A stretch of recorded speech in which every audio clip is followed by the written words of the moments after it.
اجمیر میں اس وقت ایک مندر تھا جو اجمیر کا سب سے بڑا مندر تھا۔ وہ صرف راجاؤں اور رانیوں کی عبادت کے لیے مخصوص تھا۔ مندر کے ساتھ ہی ایک تالاب تھا جس کا نام اناساگر تھا۔ ہندو اس تالاب کے پانی کو انتہائی متبرک خیال کرتے تھے۔ ان کا عقیدہ تھا اس تالاب میں جو غسل کر لے اس کے سب گناہ جڑ جاتے ہیں۔ کہتے ہیں کہ اس مندر میں رات کو اتنے چراغ جلتے تھے کہ رات 3.5 من تیل ان چراغوں میں استعمال ہوتا تھا۔ ارد گرد کے کئی دیہات مندر کے نام سے تھے، یعنی ان دیہات کی آمدن مندر پر خرچ ہوتی تھی۔ حضرت خواجہ غریب نواز رحمۃ اللہ علیہ اس مندر میں تشریف لے گئے اور اناساگر سے کچھ فاصلے پر چٹائی بچھا کر اپنے مریدوں کے ہمراہ بیٹھ گئے۔ عصر کا وقت تقریباً ہوا ہی چاہتا تھا، لہٰذا آپ رحمۃ اللہ علیہ نے قطب الدین رحمۃ اللہ علیہ سے فرمایا کہ اذان دینے کا حکم دیا۔ کفر و شرک کے گڑھ اجمیر میں اللہ کی وحدانیت اور حضرت محمد صلی اللہ علیہ وآلہ وسلم کی رسالت کا یہ پہلا اعلان تھا۔ وہ لوگ اسلام سے مکمل طور پر لاعلم تھے، چنانچہ اذان کی آواز سن کر وہ حیران ہوئے اور اپنے گھروں سے نکل آئے۔ سب مسافروں نے اناساگر کے پانی سے وضو کیا اور نماز پڑھنا شروع کیا۔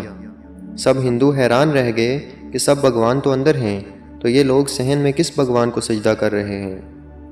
جب شام ہوئی تو راجا کے اونٹ جو دن میں چرنے کے لیے گئے ہوئے تھے اپنے چراغوں کے ساتھ واپس آنے لگے۔ اتفاق سے جہاں حضرت خواجہ رحمۃ اللہ علیہ اپنے ساتھیوں کے ساتھ بیٹھے تھے وہ جگہ راجا کے اونٹوں کے بیٹھنے کی جگہ تھی۔ چراغوں نے بابا صاحب رحمۃ اللہ علیہ سے کہا، اٹھو بابا، اونٹوں کے بیٹھنے کی جگہ خالی کرو۔ آپ رحمۃ اللہ علیہ نے فرمایا، اتنا بڑا میدان پڑا ہے، اونٹ تو کہیں بھی بیٹھ جائیں گے، کیوں مسافروں کو تنگ کرتے ہو؟ وہ نہ مانے اور مسلسل اصرار کرتے رہے کہ اونٹ اسی جگہ بیٹھیں گے۔ آخر انہوں نے بہت بدتمیزی سے کہا، یہ راجا کے اونٹ کے بیٹھنے کی جگہ ہے اور ادھر راجا کے اونٹ ہی بیٹھیں گے، تم لوگ کہیں اور پڑاؤ ڈال لو۔ آخر آپ رحمۃ اللہ علیہ نے اٹھتے ہوئے حضرت قطب الدین سے فرمایا، اٹھو قطب الدین، یہ کہہ رہے ہیں کہ یہ اونٹوں کے بیٹھنے کی جگہ ہے، تو چلو اونٹ ہی بیٹھے رہیں۔ یہ کہہ کر آپ رحمۃ اللہ علیہ اپنے ساتھیوں سمیت وہاں سے اٹھ گئے۔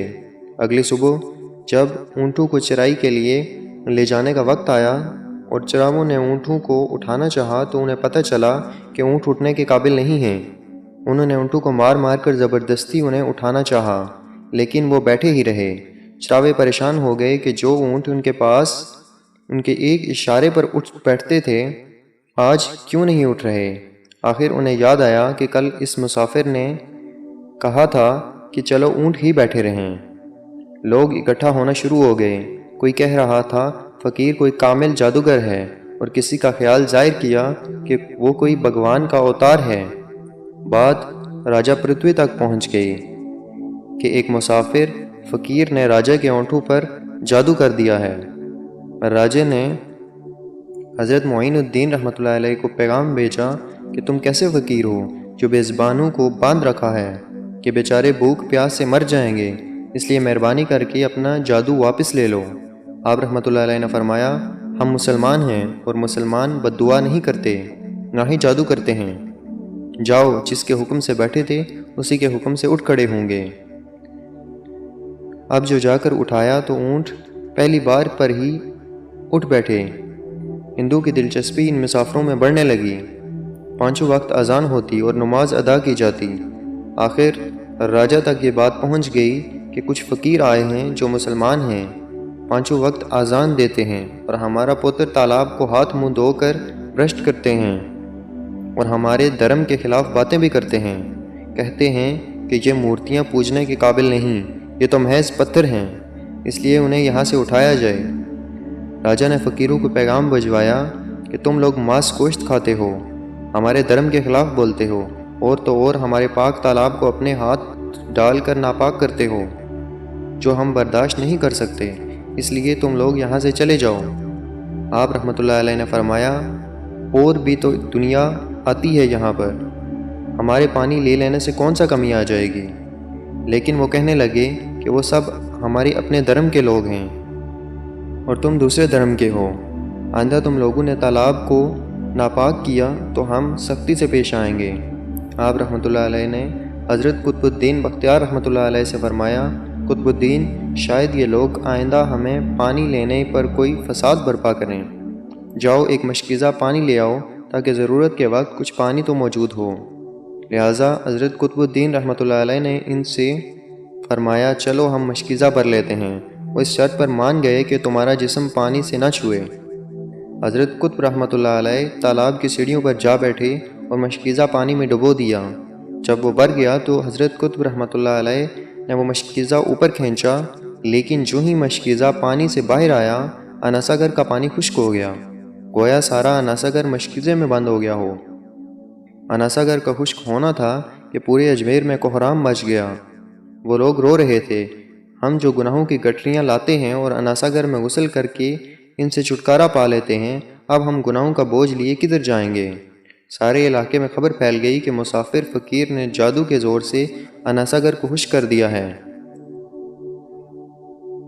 راجہ اس نئی صورتحال سے بہت پریشان ہوا اور اپنے وزیروں کو بلایا۔ سب نے یہی کہا کہ فقیر یا تو جادوگر ہے یا پھر کوئی کامل فقیر ہے۔ ساتھ ہی وہ پریشان ہوئے کہ اجمیر کی رونق تو تھی ہی اناساگر کے دم سے، اسی کی وجہ سے تو لوگ دور دور سے اجمیر آتے تھے اور اپنا ایمان تازہ کر کے لوٹتے تھے۔ اناساگر کے خشک ہو جانے سے ہندو دھرم کی تبلیغ کو دھچکا لگے گا اور یہی تشویشناک بات تھی۔ آخر طے پایا کہ فقیر سے مذاکرات کیے جائیں۔ آخر وہ چاہتا کیا ہے؟ اگر اس کے مطالبات معقول ہوں تو تسلیم کر لیے جائیں،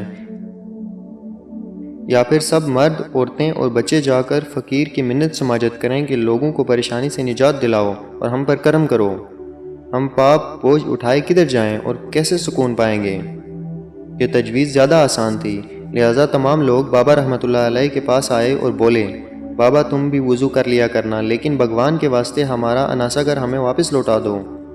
آپ رحمۃ اللہ علیہ نے حضرت قطب رحمۃ اللہ علیہ سے فرمایا، جاؤ قطب، مشکیزہ واپس تالاب میں ڈال دو۔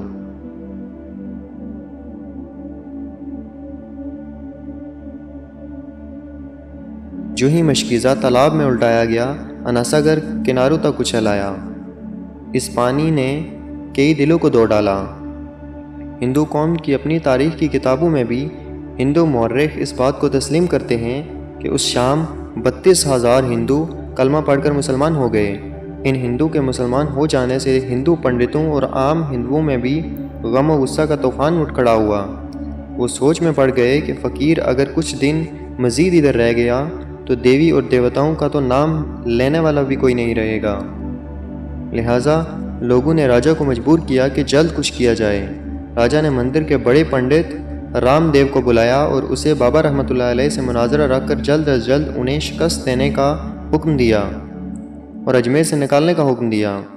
رام دیو اپنے وقت کا مانا ہوا پنڈت تھا، جس کی علمی قابلیت کی دور دور تک دھوم مچی ہوئی تھی۔ اس نے راجہ کو یقین دلایا کہ جلد ہی راجہ کوئی اچھی خبر سنے گا۔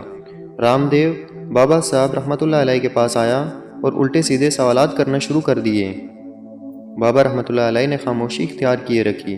جب رام دیو نے حد سے بڑھ کر شور مچانا شروع کیا تو بابا رحمۃ اللہ علیہ نے اس کی طرف آنکھ اٹھائی اور مسکرا کر فرمایا، رام دیو، تو شور مچا رہا ہے اور میں تیرے ماتھے پر ایمان کا نور چمکتا ہوا دیکھ رہا ہوں۔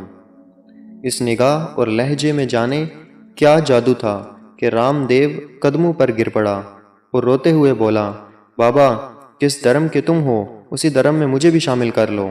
سب لوگ جو مناظرہ دیکھنے آئے تھے اس کایا پلٹ پر ششدر رہ گئے اور رام دیو جو بابا کو شکست دینے آیا تھا خود مفتوح ہو چکا تھا۔ بے شک اللہ کے ولی ہر دور میں انسانیت کی رہنمائی کے لیے، اللہ کے قرب اور پہچان کروانے کے لیے اللہ رب العزت کے ایک خاص انعام کی صورت میں موجود ہوتے ہیں، اور ہر ولی اللہ دوسرے ولی کو جانتا ہے۔